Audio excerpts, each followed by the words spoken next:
Preparations for the 2026 Formula One regulations continue to shape discussions inside the paddock, with teams navigating the final development phase before the new generation of power units and chassis arrives. The upcoming rules will alter the balance between combustion and electrical output, pushing manufacturers to rethink how performance is delivered across a lap.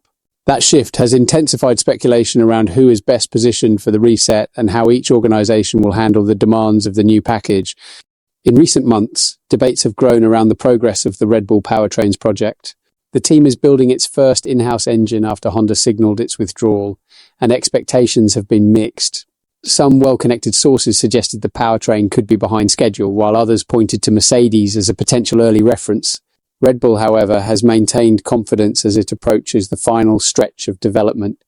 5 years ago, the team began recruiting engineers from across the grid to form its new division, including senior figures from Mercedes. Alongside Ford's support, the structure has expanded rapidly, though producing a competitive power unit on the first attempt remains an ambitious objective. The removal of the ERSH simplifies some aspects of energy deployment, but the mandatory 50% electric output introduces new challenges that every manufacturer is still working to master. Helmut Marko addressed the situation directly, telling media that although Red Bull does not know the exact performance levels of its rivals, internal progress has been encouraging. He emphasized that the outcome will rely not only on the combustion engine, but also fuel development, battery efficiency, and the overall chassis package. According to him, these elements combined could offer a meaningful advantage. Marko also highlighted the importance of how the energy system will be used on track. He stated that the motorista has to be smart and intelligent to use the battery energy, adding that Red Bull benefits from having someone capable of driving at high speed while managing energy strategy simultaneously. Although he did not mention Max Verstappen by name, the reference was clear.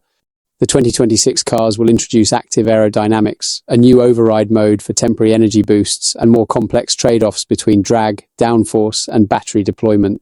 Engineers expect the margin for error to be small, with teams having to make difficult decisions on where to harvest and where to spend energy during each lap. Paul Monaghan, Red Bull's chief engineer, described the scale of the project as immense and abundant, noting that major components are already in production, but that the final steps remain demanding. Monaghan added that the team expects to be ready for the first private test in Barcelona, though he stressed that everyone faces the same challenge.